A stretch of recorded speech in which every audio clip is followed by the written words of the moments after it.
നമ്മളുടെ കിഡ്നി ഓരോ കിഡ്നിയിൽ 1,000,000 അതായത് 10,00,000-ത്തോളം നെഫ്രോൺസ് ഉണ്ട്. അതായത് അതിന്റെ സ്മോളർ യൂണിറ്റ് നമ്മുടെ അരിപ്പകൾ നമ്മൾ പറയുമ്പോൾ അരിക്കുകയാണെന്നാണല്ലോ പറയുന്നത്.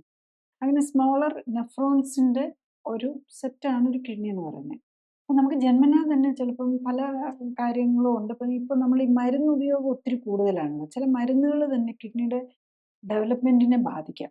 ഇപ്പൊ ചിലർക്ക് ഒരു കിഡ്നി ഉണ്ടാവുള്ളൂ ഉണ്ടാവുമ്പോൾ തന്നെ, അല്ലെങ്കിൽ ചിലപ്പോൾ കിഡ്നി തന്നെ ചെറുതായിരിക്കും. അതിന്റെ അടുത്ത് നമ്പർ ഓഫ് നെഫ്രോൺസ് കുറവായിരിക്കും.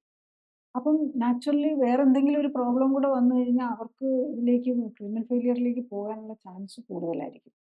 അതുപോലെ തന്നെ കുട്ടികളിൽ വരുന്ന ചില കണ്ടീഷൻ ഉണ്ട്. നെഫ്രൈറ്റിസ്, അതായത് യൂറിനിൽ കൂടെ ബ്ലഡ് പോവുക. അതിനെ നെഫ്രൈറ്റിക് സിൻഡ്രോം എന്ന് പറയും.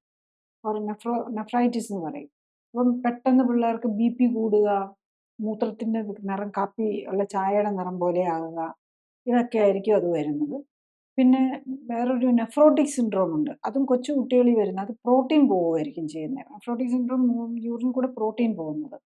അപ്പൊ ഇതൊക്കെ ഉള്ള കുട്ടികൾക്ക് നാച്ചുറലി അവർക്ക് ഇപ്പൊ നെഫ്രോട്ടിക് സിൻഡ്രോം ഉണ്ടെങ്കിലോ നെഫ്രൈറ്റിസ് വന്ന കുട്ടികൾക്ക് അവരുടെ കിഡ്നി ഓൾറെഡി അഫക്ട് ചെയ്തിട്ടുണ്ടാകും. കിഡ്നിയുടെ ശരിക്കും ബേസിക്കലി നമ്മൾ ഈ GFR കുറഞ്ഞു തുടങ്ങണമെങ്കിൽ തന്നെ 2/3 ഓഫ് കിഡ്നി ഫംഗ്ഷൻ പോയി കഴിഞ്ഞാലേ നമുക്ക് അറിയാൻ തന്നെ പറ്റുള്ളൂ. അതിന് മുമ്പ് അറിയണമെങ്കിൽ നമ്മൾ യൂറിനിൽ ബ്ലഡ് ഉണ്ടോ അല്ലെങ്കിൽ യൂറിനിൽ കൂടെ പ്രോട്ടീൻ ഉണ്ടോ എന്നൊക്കെയാണ് അറിയാൻ വരുന്നത്.